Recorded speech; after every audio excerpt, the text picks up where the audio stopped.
If you want to kill a big dream, tell it to a small-minded person.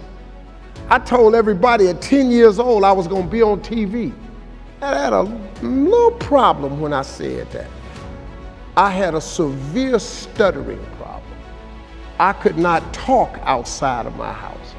I went to school, church, anywhere. I locked up. I couldn't go to the store. I just stuttered profusely, man. It was a horrible experience for me. So when I wrote on that paper, the assignment was write on a piece of paper what you want to be when you grow up. I'm 10. I wrote I want to be on TV. That was that faith, the belief in things that you cannot see. I ain't see no way I could be on TV, but I wrote it down. I didn't know no better. I'm 10, I wrote it down. Teacher called me to the front of the class.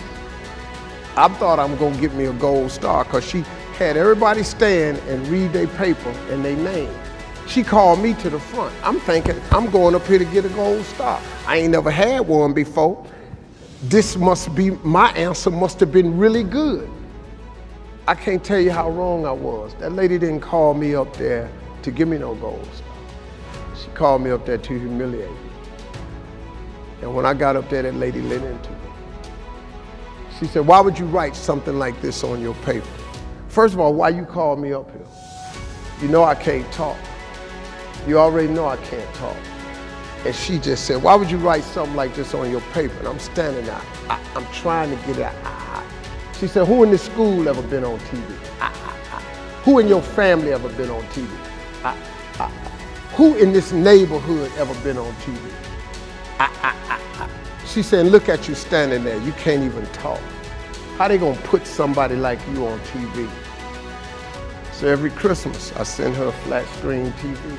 What do you say to those viewers that don't pursue their dreams and are locked in their careers because they are too afraid to take risks and pursue something meaningful? Well, the first thing I would say is, well, you should be afraid of taking risks and pursuing something meaningful. But you should be more afraid of staying where you are if it's making you miserable. It's like the first thing you want to do is dispense with the idea that you get to have any permanent security outside of your ability to contend and adapt. It's the same issue with children. It's like you're paying a price by sitting there being miserable. You might say, well, the devil I know is better than the one I don't. It's like, don't be so sure of that. The clock is ticking. Yeah, and if you're miserable in your job now and you change nothing, in 5 years you'll be much more miserable and you'll be a lot older. But isn't it a luxury to pursue what is meaningful? Our viewers have mortgages, they have children, Yeah. they have payments and loans. It's a luxury to pursue because we lack the resources. Well, I don't remember now, I'm not talking about what makes you happy. It's a luxury to pursue what makes you happy. It's a moral obligation to pursue what you find meaningful. And that doesn't mean it's easy. It might require sacrifice. If you need to change your job too, let's say you have a family and children and a mortgage, you have responsibilities.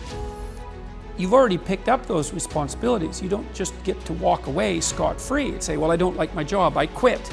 That's no strategy. But what you might have to do is you think, well, this job is killing my soul. All right, so what do I have to do about that? Well, I have to look for another job.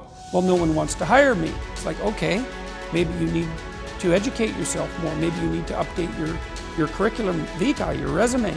Maybe you need to overcome your fear of being interviewed. Maybe you need to sharpen your social skills. Like, you have to think about these things strategically. If you're going to switch careers, you have to do it like an intelligent, responsible person. That might take you a couple of years of effort to do properly.